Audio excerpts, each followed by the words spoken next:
If you guys remember earlier this week, I did a video on Muhammad Mokaev not re-signing with the UFC. You can watch that video right here. But one of the things I talked about in this video from people that are close to the UFC and close to the situation with Mokaev was that he was difficult to deal with behind the scenes with the UFC. And that was one of the reasons, one of the many reasons why the UFC did not decide to keep him around. I interviewed Steve Erceg yesterday, the UFC flyweight, and he kind of confirmed some of the things that I was mentioning. And that's what we're going to talk about in today's video. My name is James Lynch. Before I get into that, make sure you hit that like button, hit the subscribe button, and hit that notification bell. I'm trying to post videos on this channel every single day. So had a chance to speak to Steve Erceg. Really bad screen grab there. I'm not hungry. Just want to let everyone know that. But I asked him here, and I kind of even gave him like kind of a layup, not a layup, but the way I framed the question was a way that wasn't really trying to make Mokaev look bad. I basically asked Erceg, were you surprised to see Mokaev released? I wasn't sure what his answer would be, but he gave a very interesting answer here. And we're going to talk about or listen to this here, and then I'm going to give my reaction after the fact. So here's me asking Steve Erceg about Muhammad Mokaev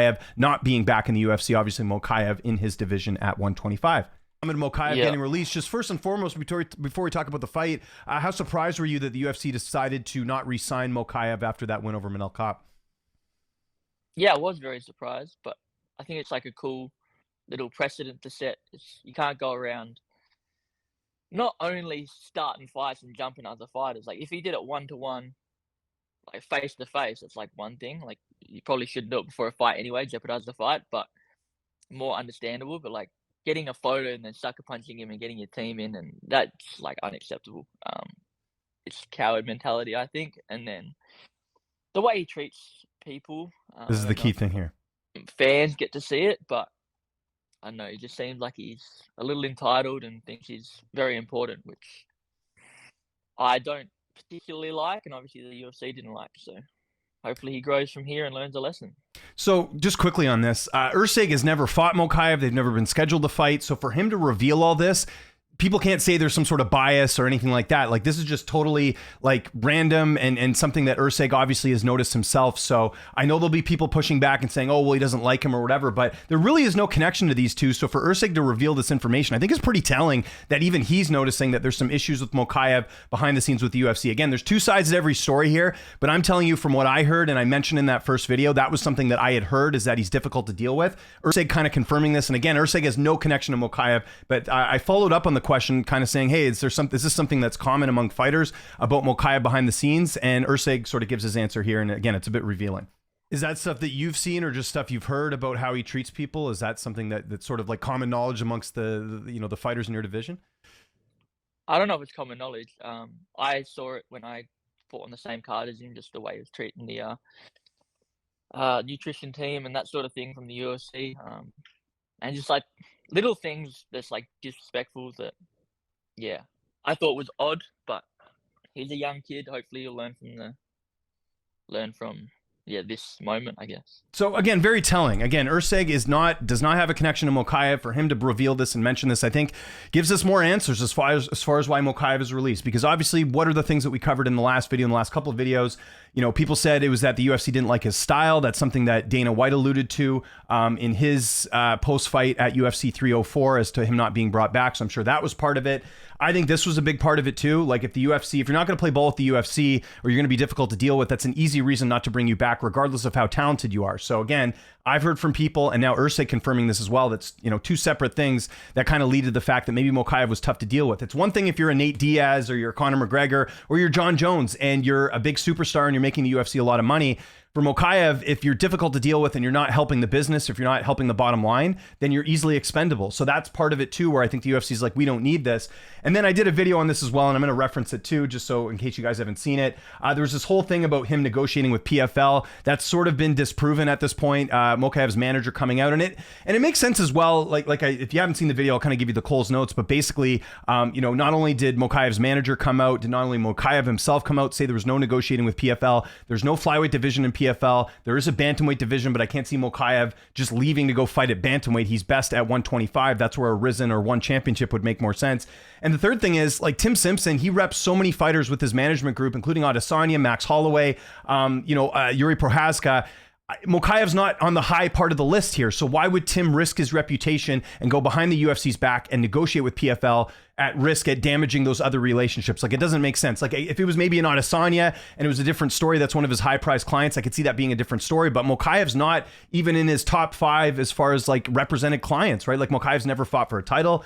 He's obviously a very talented fighter, but he's not a big money maker overall. So I can't see Tim Simpson going out there and risking his reputation and getting in trouble with the UFC over trying to negotiate another contract. So again, I don't think PFL was a big part of this. I think that whole thing, again, I talked about this in the video, it was one source that wasn't a legit source or anyone that we know has any sort of legit information that everyone run with. I'm still seeing stories on this today that, it's because he was negotiating with PFL.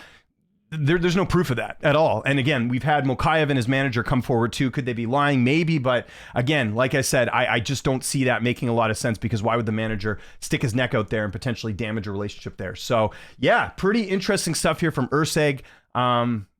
Again, mentioning that he is sort of difficult to deal with behind the scenes. And look, I mean, it's a bummer at the end of the day, because, I think we wanted to see Mokaev tested. That was the thing. He's won all of his fights in the UFC. I would have loved to see a Steve Erceg and Mokaev fight at some point. I would love to see Mokaev and Alexander Pantoja fight. I know there's people who find him boring, but at the very least, don't you want to just see how good he is? I think there's that intrigue there to see how he would perform at the highest level, and we're not going to get to see that. And he'll go to one championship or he'll go somewhere else, and he'll probably win a lot of fights. But again, like, I just think for the UFC, it was a better business move for him not to be on the roster. And this, again, just adds more to it. So we still, at the time we're doing this video, don't know the exact reason that he's not with the UFC, but I think a combination of these things, the sucker punch as well. I know people bring up that Kopp, sucker punched him first, or there was that whole issue with the PI. No one's excusing that behavior. That's bad too. Again, I think Kopp is on thin ice himself with not only putting on the performance he did last Saturday, but also him missing weight a lot of times. So I don't think Kopp's totally out of the woods either. But again, if you're making it more difficult for the UFC to keep you around, and you're not someone that's making them a lot of money or it's helping the bottom line, then you're expendable. And we've seen the UFC do this over and over. And one of the other things I mentioned in this video is that this isn't like limited to Mokaev. Again, they've treated Jose Shorty Torres, Jared Brooks, a number of other flyweight fighters, Kyoji Horiguchi, not so great, and they didn't bother to bring them back. So I think it speaks more about flyweight than it does necessarily about him. But it's also one of those things where I don't think it's helping the UFC's bottom line as well. I also forgot to mention Nate Maness was another fighter that they didn't bring back. And Nate's an exciting fighter. He finishes guys. So again, like, the UFC is not, let's put it this way, the flyweight division seems to have a short rope as it is. And then if you're going to add on all these other things, the sucker punch, the difficult to deal with, all these different things, then that's not a good look either. But again, Erceg kind of setting the record straight as far as what he's seen firsthand and what he's hearing. And I'm glad Erceg's speaking out about this, because look, this is the stuff we don't get a lot of insight on, right? And it's not stuff that has come to light. But like I said, I've heard personally from people that are close to the UFC that, that are in the know, that this was the case, was that Mokaev was difficult to deal with. So again, I think we can chalk it up to a number of different factors. But the big one is, if you're not making the UFC money, then again, you're not going to be very valuable to them at the end of the day. So I want to know what you guys think in the comment section below. What did you think of Erceg's comments? What do you think of this idea that Mokaev is tough to deal with? Again, it's not 100% proven, but like I'm telling you, I've heard from people. Erceg's mentioned this himself. I think there is something to this. So I want to know what you think of all those things. Follow me on Twitter, TikTok, Instagram, @Lynch on Sports. And make sure you check out my interview on Middle Easy. I see a lot of these outlets clipping this clip and putting it on social media, but they're not looking to the full interview. That's how I make my living, is doing interviews. So if you guys could go watch the full interview on Middle Easy, that would be awesome. I have it here in the description. My name is James Lynch. Thanks so much for watching, and I'll see you next time.